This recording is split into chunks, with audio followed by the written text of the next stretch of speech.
Bonjour frères et sœurs, merci de votre fidélité. Jésus fait la promesse à ses disciples de l'Esprit Saint et le présente comme le défenseur, en grec paraklet, c'est-à-dire celui qui soutient, qui accompagne, qui fortifie. Il vous enseignera, dit Jésus. Ainsi l'Esprit Saint nous aide à grandir dans la compréhension de la foi, à comprendre ce que dit la foi, à entrer dans la profondeur du mystère de Dieu Trinité, car l'Esprit Saint est la source même du cœur du Père et du Fils. L'Esprit Saint nous met en présence du cœur de Dieu. Il vous fera souvenir de tout ce que je vous ai dit, ajoute Jésus. Il nous replacera devant Jésus, devant ses actes et ses paroles. Ainsi Jésus sera toujours avec nous. Ainsi l'Esprit Saint vient réveiller nos consciences, nos intelligences, il vient nous guider pour discerner ce que nous devons faire aujourd'hui, nous guider dans nos décisions et nos choix. Il nous apprend à nous recevoir de Dieu. Pour Jean-Paul II, dans son livre « Prier la pensée spirituelle », être chrétien, ce n'est pas d'abord assumer une quantité d'engagement et d'obligations, mais se laisser aimer par Dieu. Un Dieu qui se donne et se fait proche. Un Dieu dont l'amour renouvelle nos vies en les ouvrant au monde. Cet amour donné et reçu nous ouvre à la mission. Car l'amour de Dieu est appelé à s'incarner pour manifester à tous que Dieu habite le monde pour lui donner la vie. Devant l'ampleur de la mission, devant les obstacles du monde, nous avons besoin d'être fortifiés.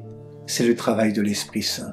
Il est en nous force dans nos faiblesses, volonté de vaincre nos réticences et nos craintes. Pour un grand témoin lyonnais, le père Chevrier, fondateur de la famille du Prado, l'Esprit de Dieu, c'est le plus grand trésor que Dieu puisse faire à quelqu'un de le lui donner. Demandons à Dieu et ne cessons de le demander pour nous et pour les autres. Sans le Saint-Esprit, on ne peut rien comprendre des choses de Dieu. C'est donc une grande grâce que de recevoir cet esprit répandu dans le Saint-Évangile. C'est là qu'il est semé comme des fleurs qu'il faut cueillir une à une pour en prendre la plus grande quantité possible. Ô mon Dieu, ajoute le Père Chevrier, donnez-moi votre esprit.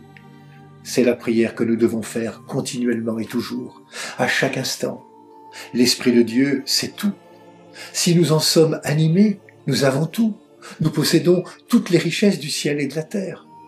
L'Esprit de Dieu, on ne sait ni d'où il vient, ni où il va. Il souffle où il veut. Il nous vient au moment où nous nous y attendons le moins. Quand nous le cherchons, nous ne le trouvons pas.